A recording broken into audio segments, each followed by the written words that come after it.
తిరుగుతుంది కానీ అబ్బా అటు ఇటు సాయంత్రం కాబట్టి కదా నా బిడ్డ ఇంకా లేవనట్టుంది కదా ఏం అనుకుని శాతం ఎత్తలేనట్టుంది పాపం. లత, ఓ లత, చెప్పత్తమ్మా. ఏం చెప్తానవే? ఏం చెప్తా, చీపిరి పట్టిన ఇప్పుడే బయట ఉడతాని. గిట్ల ఒరిగింది అటే కన్నంటుకొని పాడైంది. బర్రె తిన్నట్టు తిన్నావు, పంది అన్నట్టు వన్నావు. ఇక నీకేమైనా రందున్నదా? చెప్పొద్దమ్మా, ఎందుకో పిలిచినావు? సాయంత్రం అయింది కానీ షాయ్ పెడతావేమో అని. నీ ముఖం మీద తెచ్చి వాడేనుండే షాయ్ అంటే షాయ్, ఇక షాయ్ కూడా పెట్టుకుని శాతం కాదు. ఆగరా దగ్గర పెడతమ్మా, ఒక 10 నిమిషాలు ఆగు, బయట ఊడ్చి పెడతా. 10 నిమిషాలు ఆగాలాయే? పొయ్యి మీద పెట్టి మరిగే వరకు నీ ఊడ్చుడు కాదా?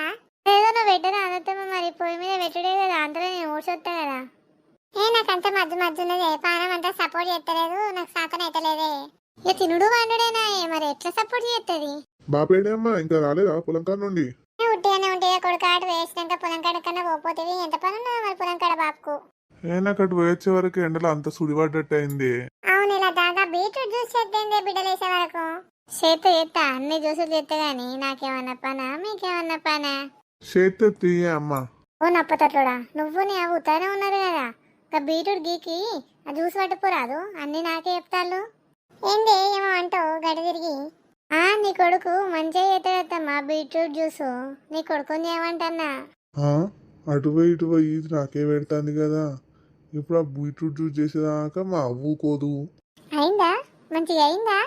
చేయిపోరా వారి. సరే అమ్మా. తక్కువ చేయరా, అసలు దాని రుచి ఎట్లుంటుందో చూద్దాం. సరే సరే అమ్మా. పొద్దు ఉక్తాంది మరి గిన్ తూడతా, అది పొద్దంతా పని చేస్తానైతే అది మొద్దుది. ఓ లత, మొత్తం ఏంది కననే పడతలేవు? నీళ్ళు గిట్లా పోసుకున్నావా ఏంది? మా అత్త నీళ్ళు పోసుకున్నట్టే చేస్తాను ఇంట్లో.